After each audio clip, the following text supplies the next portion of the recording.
Welcome to part 2 of Dungeon Overlord video tutorials. So, we're going to pick up right where we left off after the first one.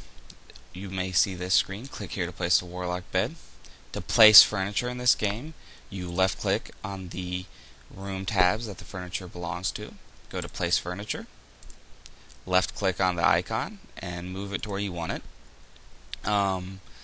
Sometimes it takes it a little bit of time to upgrade, but works just fine there. Complete. We're going to move on to the next one. Next one, build 4 library tiles together anywhere. So I'm going to just build them right here. An important thing to note in this game is that these hallway tiles that you get for free are still buildable. So to demonstrate that, I'm going to go ahead and build my first 2 there so it doesn't cost me any of my available tiles, which is indicated up here. And then I'm going to build 2 more. Alright. We'll wait for that to complete. Much of the same stuff as before. Now, library tiles are very important for many reasons, but the most is it's where your warlocks will gather research. Now, I've placed a warlock bed, which its benefit is for every bed you have, 1 warlock will spawn. If you look down here in your events tracker, you'll notice that in 13 minutes I'll be spawning a warlock, which means he'll come down here, come into library, start researching tech for me. But until that happens, we're just going to complete this quest, and we're going to move on to the next one. Mining. Activate the gold mine. To activate any node, you left click and activate the tile. This will allow your goblins, if you hover over it, it'll tell you your production rate, 216 per hour. Gold is always collected in your dungeon's vault, which is this area right here. Also, if you hover over the top tiles, it'll give you your production rate, 216 gold.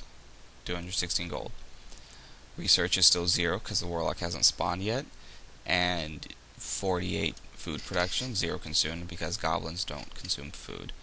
You notice that you have 50 research. This was a result of completing you're placing your warlock bed quest and building the library.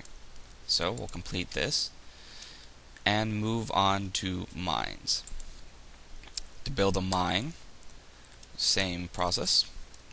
Do this, and to mine from any tile in the game, you have to connect a path to it so your goblins can work. So I'm gonna keep clicking, keep building up these mine tiles. Now the reason I'm doing this is maybe not so clear at first, but every tile in this game gives you a bonus based on how many of them you have. So that's plenty.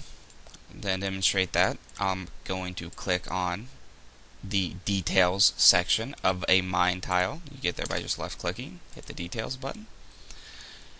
Size of the room 6, so right now I have 6 of them. Per tile bonus is a 1% mining rate to all mined resources.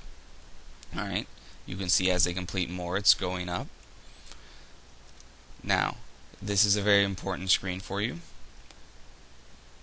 Over to the left, you will see your upgrade screen.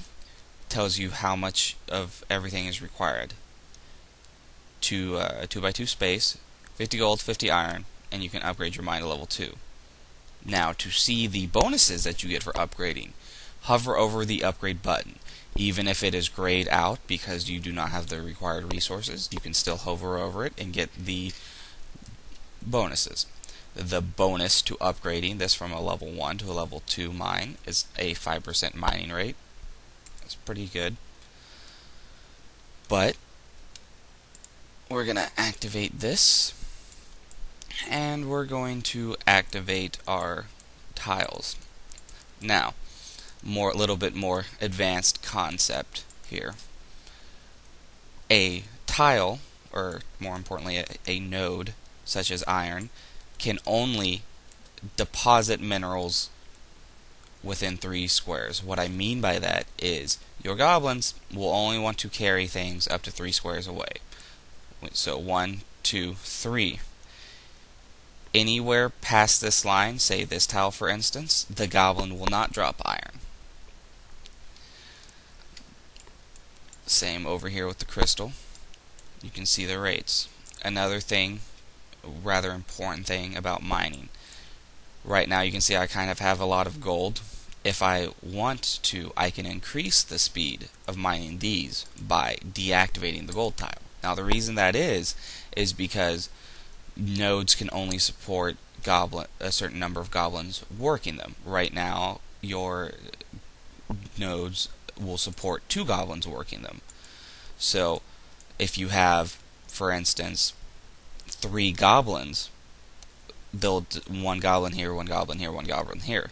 If you deactivate this tile, they'll split it up, 1 goblin, and then 1 goblin will kind of bounce back and forth.